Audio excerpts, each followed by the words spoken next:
काल आपण शरद पवारांच्या त्या रोषणावर बोललो. बारामतीच्या विद्या प्रतिष्ठानच्या मैदानावर जो कार्यक्रम घेतला जातोय अजितदादांकडून, नमो महारोजगार मेळावा, त्या मेळाव्याला ह्यांना म्हणजे पवारांना किंवा खासदार सुप्रिया सुळेंना निमंत्रणच नाही.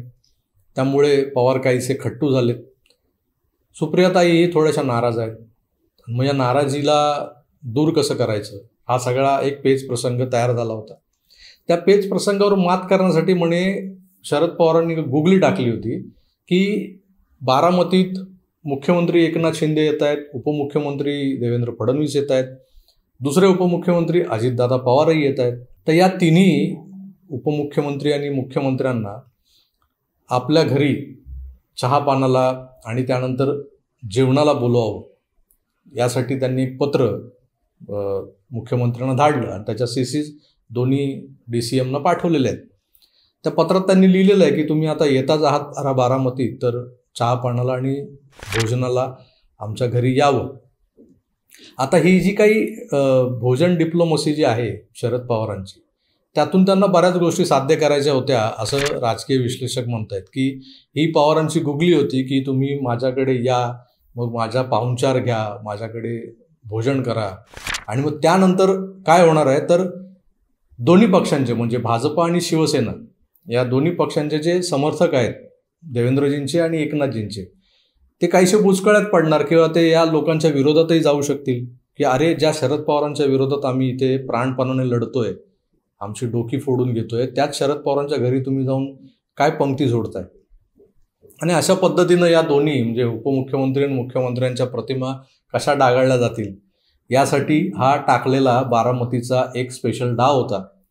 पण हा डाव ज्या पद्धतीनं देवेंद्रजींनी उधळून लावला आहे, ते एक पत्र तुम्हाला मी स्क्रीनवर दाखवतो. त्या पत्रात त्यांनी स्पष्टपणे लिहिले की सगळा जो कार्यक्रम आहे त्या कार्यक्रमातली व्यस्तता पाहता तुमच्याकडे भोजनाला येणं यावेळेस तरी किमान शक्य होणार नाही. तुमच्या या निमंत्रणाबद्दल, आमंत्रणाबद्दल मनापासून आभारी आहोत. तर कसं आहे की पाहुण्याच्या वाणीनं विंचू मारणं हा जो काही प्रकार असतो, कारण खरं तर हे लबाडा घरचं अवतान होतं. खरंच इथे जेवायला घालणार होते की जेवायला जेवण आहे म्हणून बोलवायचं आणि त्या भोजनाच्या नावाखाली एक वेगळी डिप्लोमसी करायची. कारण शरद पवार हे कुठलीही गोष्ट अशी सहज म्हणून करत नाहीत. हे तर आपल्याला गेल्या 55 वर्षांचा अनुभव आपण बघतोय त्यांच्या राजकीय कारकिर्दीचा. तर त्यांच्या नेहले पे दायला जो पडला, म्हणजे त्यांच्या 9वीवरही दसी टाकली देवेंद्रजींनी, सरळ पत्र लिहून त्यांच्या पत्राला प्रत्युत्तर देऊन ज्या पद्धतीनं हा विषय संपवला आहे. माझ्या एका सबस्क्रायबरने एक मला मेसेज पाठवला होता की महाभारतात अशी एक कथा आहे, म्हणजे ती सगळ्यांनाच माहिती असावी बहुतेक, की श्रीकृष्ण हा त्या महाभारताच्या सगळ्या महानाट्याचा केंद्रबिंदू होता. या श्रीकृष्णाला भुलवण्यासाठी, पटवण्यासाठी दोन्ही बाजूने, कौरवांकडून आणि पांडवांकडून सातत्यानं प्रयत्न केले जायचे. त्यात पांडवांच्या बाजूने श्रीकृष्ण होते, कारण पांडवांची बाजू ही सत्याची बाजू होती. पण कौरवांचे प्रयत्न काही थांबले नव्हते. दुर्योधन तर सातत्यानं प्रयत्न करायचा की श्रीकृष्णाने कधीतरी माझ्याशी गोडी गुलाबीने वागावं, माझंही म्हणणं ऐकून घ्यावं, माझी बाजू कशी योग्य आहे तेही समजून घ्यावं. त्यासाठी जसं पवारांनी ही जी काही भोजन डिप्लोमसी आखली होती, ती भोजन डिप्लोमसी दुर्योधनाने केली होती असं म्हणतात बुवा. की श्रीकृष्ण जेव्हा कधी हस्तिनापुरात यायचे तेव्हा त्यांनी हस्तिनापुराच्या राजसभेत यावं, राजवाड्यात यावं आणि तिथले पंचपक्वान याचा आस्वाद घ्यावा. पण श्रीकृष्णांनी कधीही ते केलं नाही. नेहमी दुर्योधन त्यांना निमंत्रण द्यायचा, वेशीपर्यंत घ्यायला जायचा, पण श्रीकृष्ण त्यांच्याशी जुजबी बोलायचे, धृतराष्ट्राची चौकशी करायचे, गांधारीची चौकशी करायचे, शक्य झालं तर त्यांना भेटून त्यांचे आशीर्वादही घ्यायचे. कारण हे सगळे, ही भावकीच होती एक प्रकारची. पण श्रीकृष्ण कधीही हस्तिनापुराच्या त्या स्वयंपाकघरात किंवा त्याला मुदपाक खाण्यात कधी डोकावले नाहीत आणि तिकडचं जे काही पंचपक्वान्न होतं त्यातलं एकाही कणाला त्यांनी हात लावला नाही, चाखलं नाही. भर दुपारी भूक लागलेली असताना श्रीकृष्ण विदुरासारख्या एका सामान्य मंत्र्याच्या घरी जाऊन भोजन करायचे.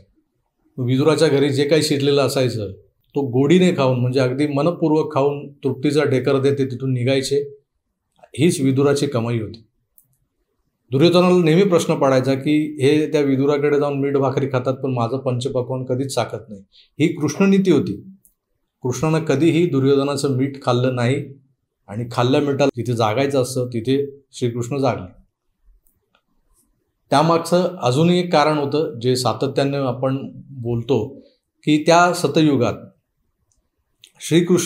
भगवान श्रीकृष्ण हे सत्याची पाठराखण करत असताना जिथे असत्याचा वास आहे अशा घरात किंवा अशा महालात सोन्याच्या ताटात वाढलेला सोन्याचा घास अभेरत होते.